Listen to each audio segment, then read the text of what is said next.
Assalamualaikum warahmatullahi wabarakatuh. Hai, jumpa lagi bersama saya Arma Widayanti. Oke teman-teman, kayaknya udah banyak banget yang nungguin pembahasan soal KSNK atau SNK Komputer Informatika tahun 2022 di part 4.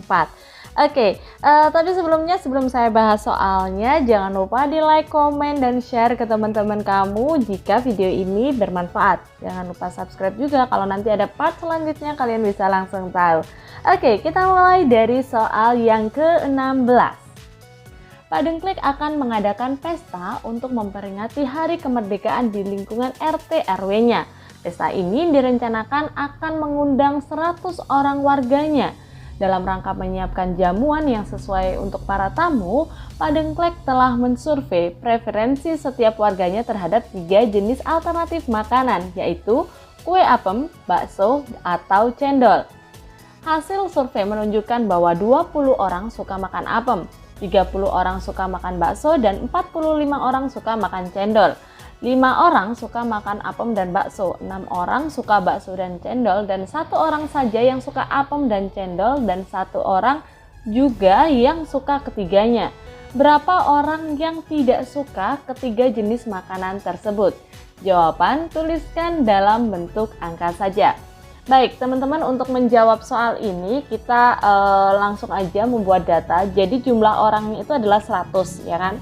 Kemudian apem itu ada 20, kemudian ada bakso 30, ada cendol 45 yang suka gitu ya. Kemudian apem dan bakso itu adalah 5, kemudian bakso dan cendol adalah 6, apem dan cendol adalah 1, apem, bakso dan cendol itu 1. Yang ditanyakan adalah yang tidak suka.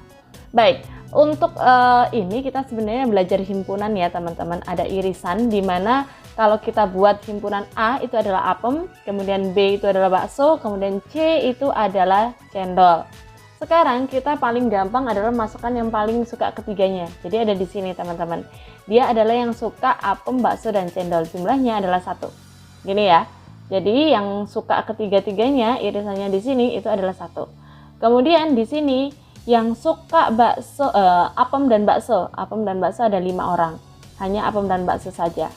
Kemudian kita lihat lagi yang suka bakso dan cendol, ini ada 6 orang, bakso dan juga cendol. Kemudian satu lagi dia yang suka apem dan cendol 1.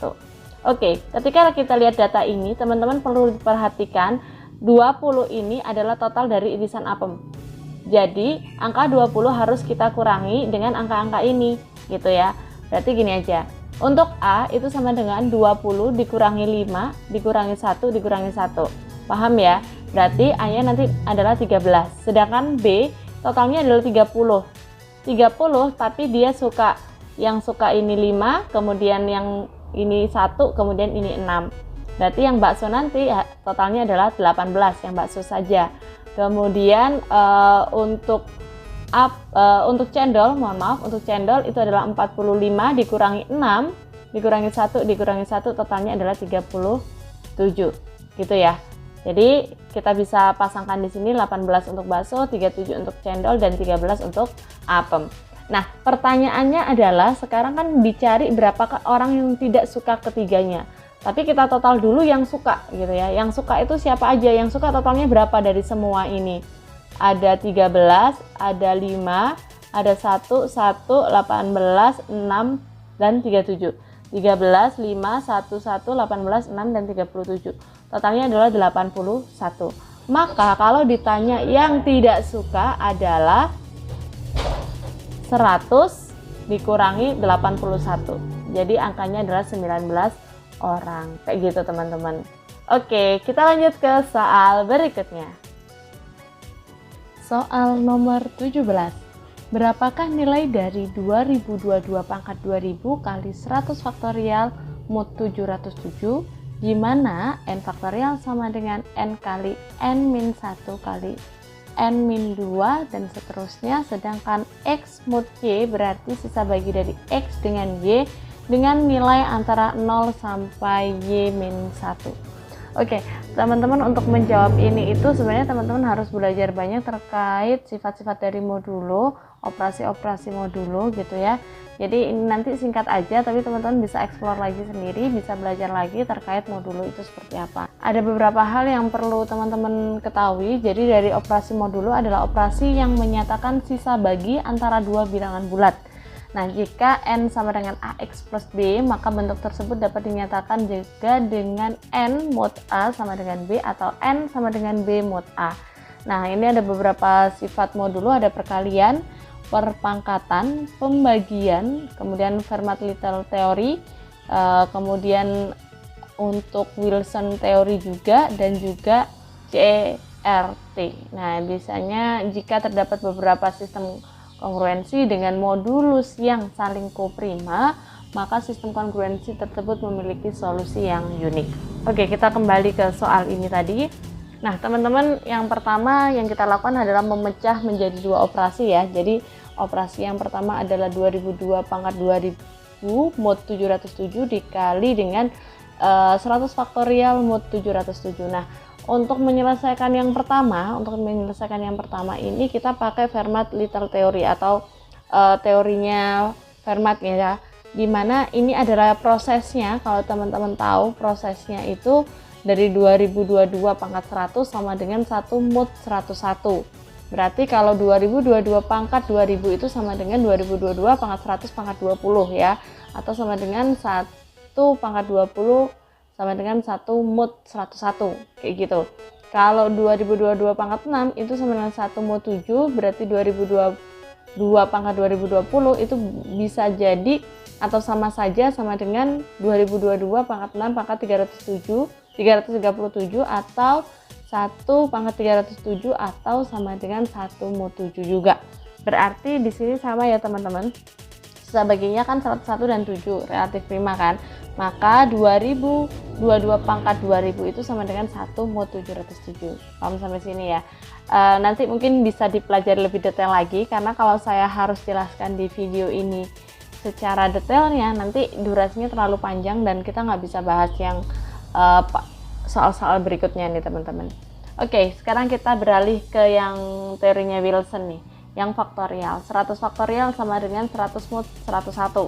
100 faktorial, kalau ini kan kita 1 kali 2 kali dan seterusnya ya, maka terlihat jelas bahwa 7707 maka 100 faktorial mod 7 kayak gitu, 707 ya teman-teman. Bentuk tersebut dapat ditulis menjadi 100 faktorial sama dengan 7A. Nah, kalau kita satukan nih persamaannya, ini seperti ini teman-teman.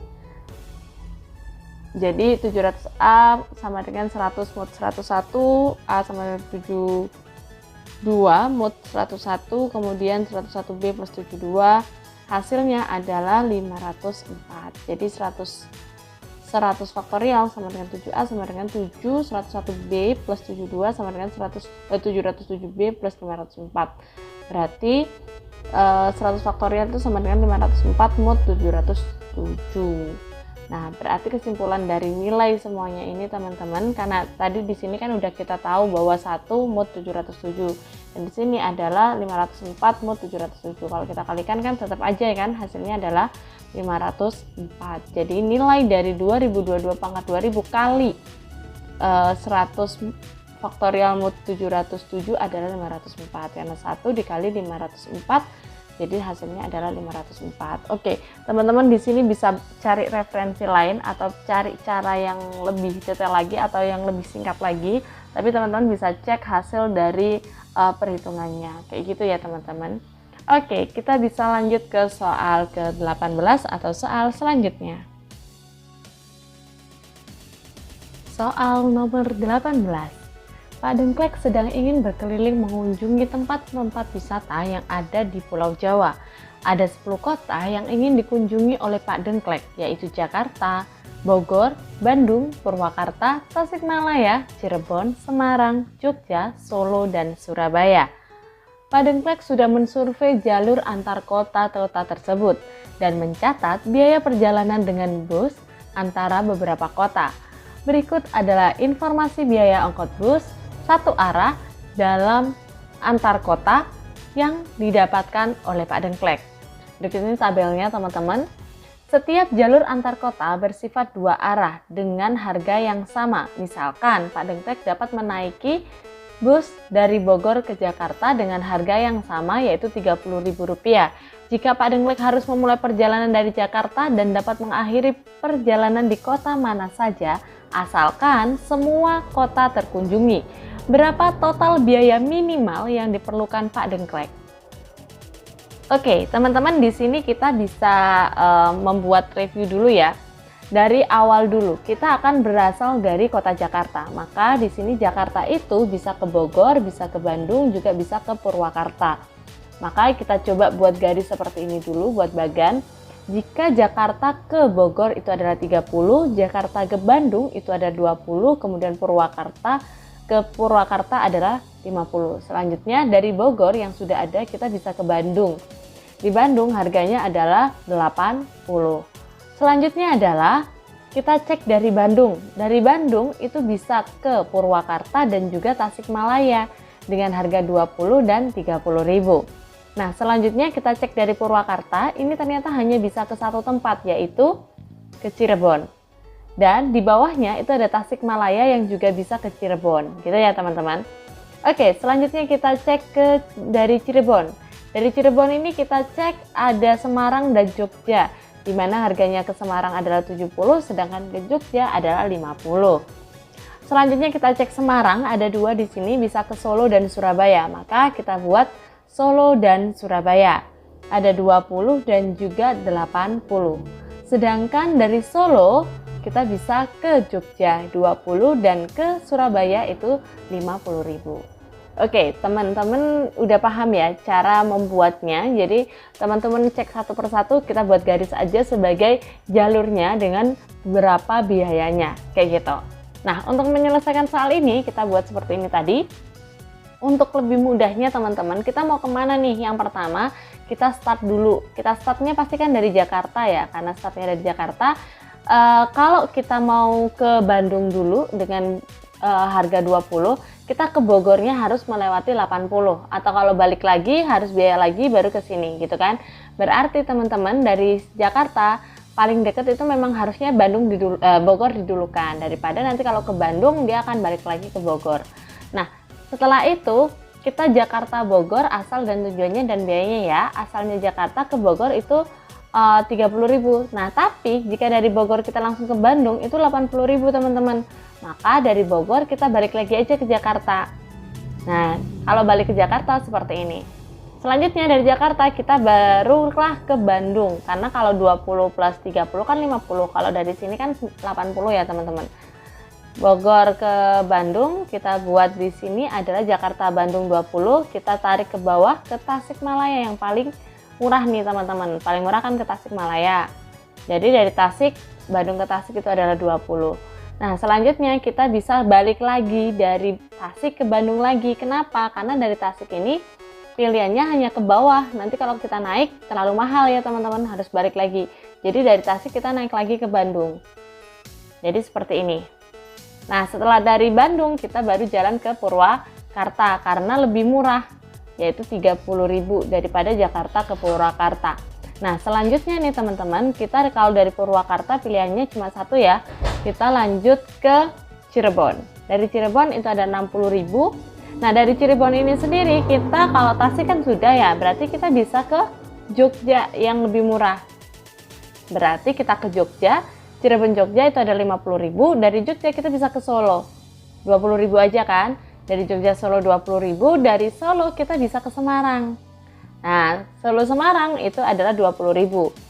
Nah, dari Semarang kalau kita ingin ke Surabaya nih teman-teman, kalau dari Semarang ke Surabaya kita butuh 80.000. Tapi kalau kita balik lagi ke Solo, kemudian dari Solo ke Surabaya itu lebih murah 10.000 kan? Di sini 20, di sini 50, berarti 70.000 aja. Berarti kita balik lagi ke Solo, Semarang Solo, kemudian Solo Surabaya. Nah, udah jadi nih teman-teman, semuanya udah dikunjungi ya. Bogor udah, Bandung udah, Purwakarta, Tasikmalaya, Cirebon udah, Jogja udah, Solo, Semarang, Surabaya udah semua kan? Nah, kalau sudah semua baru kita total. Total biayanya adalah 370. Sehingga total biaya minimal untuk semua kota atau 10 kota itu adalah Rp370.000. Gitu teman-teman. Oke, kita bisa lanjut ke soal berikutnya. Soal nomor 19. Pak Dengklek memiliki lahan yang berukuran 1x10 yang nantinya akan ditempatkan 3 jenis kandang dengan ukuran yang berbeda, yaitu 1x1, 1x2, dan 1x4. Berikut adalah 2 contoh penempatan kandang pada lahan Pak Dengklek. Jika jumlah kandang tidak terbatas, ada berapa banyak cara yang bisa dilakukan Pak Dengklek untuk menyusun kandang-kandang tersebut? Baik, teman-teman, di sini kita bisa lihat ubinnya atau jenis ukurannya gitu ya. 1x1, 1x2, 1x4. Nah, kalau kita lihat nih, ini 1x1 ada 1x4, 1x1, 1x4. Berarti totalnya adalah 10. Kemudian yang di sini 1x1, 1x2, 1x1, 1x1, 1x4, dan 1x1 lagi, berarti totalnya juga 10. Otomatis yang dicari adalah jumlah satu deret ini ukuran 1x10. Itu yang perlu kita tahu. Nah, kemudian untuk menyelesaikan rumus ini kita bisa menggunakan rumus seperti ini teman-teman. Fn sama dengan Fn n-1. Kenapa? Karena ini jumlah ubinnya adalah 1. Jadi n-1. Sedangkan yang berikutnya adalah ditambah dengan Fn n-2 karena ubinnya ini adalah ukurannya 2. Kemudian ditambah lagi Fn n-4 karena ukurannya adalah 4. Jadi bisa dimasukin gitu ya. Berapa sih kalau kita mencarinya seperti ini? Nah, n di sini diketahui bahwa n adalah 10, ya kan? Berarti kita tinggal jumlah aja. Fn-nya adalah n10-1 ditambah 10-2 tambah 10-4.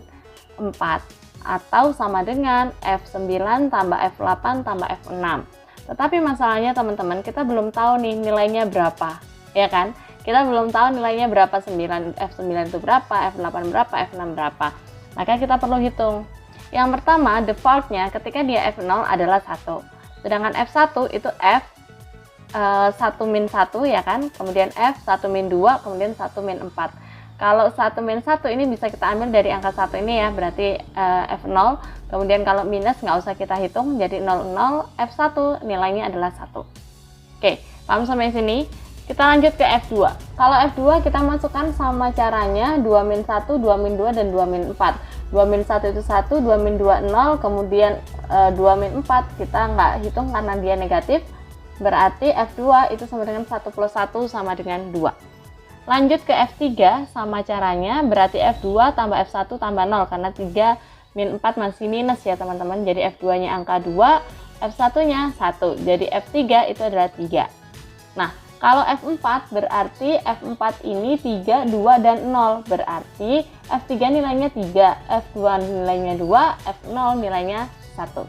Berarti F4 nilainya adalah 6. Bisa ya teman-teman? Lanjut ke F5. F5 berarti F4 tambah F3 tambah F2. Ini jelas ya, rumusnya tetap sama. Nilai F4 adalah 6, nilai F3 adalah 3, nilai F1 adalah 1, totalnya adalah 10 untuk F5. Kemudian untuk F6, F5 tambah F4 tambah F2 berarti totalnya adalah 10 ditambah 6 ditambah 2 atau 18. Kemudian F7 di sini adalah F6 tambah F5 tambah F3. F6-nya 18, F5-nya 10, F3-nya adalah 3, totalnya 31.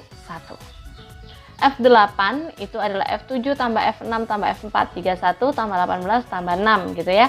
Berarti hasilnya 55. Dan yang terakhir F9 itu adalah F8 55 ditambah F7 31 tambah F5 10. Berarti totalnya 96. Kembali lagi ke sini, F10 karena 1 kali 10 ini adalah F9 ditambah F8 tambah F6. Karena nilai F-nya udah ketemu semua, berarti kita tinggal masukin aja bahwa F10, F9-nya adalah 96, F8-nya 55, F6-nya adalah 18. Jadi totalnya adalah 169. Gitu teman-teman. Oke, kita lanjut ke soal berikutnya. Soal nomor 20. Jika diberikan 9 buah patok pada lahan Pak Dengklek sebagai berikut, Pak Dengklek ingin membuat sebuah kandang berbentuk segitiga, di mana setiap pojok sudut kandang harus merupakan patok-patok tersebut. Sisi kandang boleh melewati atau mengandung patok-patok lainnya. Ada berapa banyak kemungkinan kandang yang bisa dibangun oleh Pak Dengklek? Jawabannya tuliskan dengan bentuk angka saja. Baik teman-teman, kalau kita lihat di sini yang perlu digarisbawahi adalah dia adalah bentuknya segitiga. Kalau segitiga minimal ada 3 titik yang berbeda. Sedangkan jumlah patoknya itu ada 9. Berarti kalau kita lihat nih, kita tinggal aja menghitung kombinasi 9,3. Kenapa 9? Karena di sini ada 9 patok dan untuk segitiga itu sendiri membutuhkan 3 patok. Karena di sini sisi kandang boleh melewati patok-patok lainnya, tapi tetap ya untuk 3 titik utama karena dia bentuknya adalah segitiga. Maka kita hitung dulu aja. Untuk kombinasi NR itu sama dengan N faktorial per R faktorial dikalikan dengan N min R faktorial. Kalau 9 kombinasi 3 di sini berarti 9 faktorial, 3 kali 9 min 3, 9876. Saya rasa teman-teman bisa ya untuk menghitungnya bahwa di sini kombinasi 9 kombinasi 3 ini itu adalah 84. Jadi kombinasinya ada 84. Namun teman-teman perlu diperhatikan, kalau patoknya ada 9 dan kita membutuhkan 3 titik, tidak hanya serta-merta dari kombinasi. Karena apa? Bisa jadi kombinasinya adalah seperti ini. Kalau 3 titik ini, jadi dari 84 itu pasti ada kombinasi yang dia membuat garis lurus gitu ya, horizontal dan diagonal. Jadi sudah ada 6 dari kombinasi yang tidak bisa kita ikutkan. Karena apa? Mintanya adalah segitiga. Tetapi selain horizontal dan vertikal, kita juga perlu mengeliminasi yang diagonal. Karena ketika diagonal digunakan, dia juga membentuk garis lurus. Berarti ada berapa? Ada 8 kombinasi yang kita tidak bisa gunakan. Otomatis banyak patok yang digunakan untuk membuat segitiga ini adalah 84 dikurangi 8 kombinasi yang garis lurus tadi, totalnya adalah 76. Gitu teman-teman. Oke, itu aja untuk pembahasan di part 4. Tunggu aja di part selanjutnya. Semoga kita bisa menyelesaikan sebelum kalian benar-benar ujian KSN ya. Oke, terima kasih dari saya. Terima kasih sudah menonton. See you next time. Assalamualaikum warahmatullahi wabarakatuh.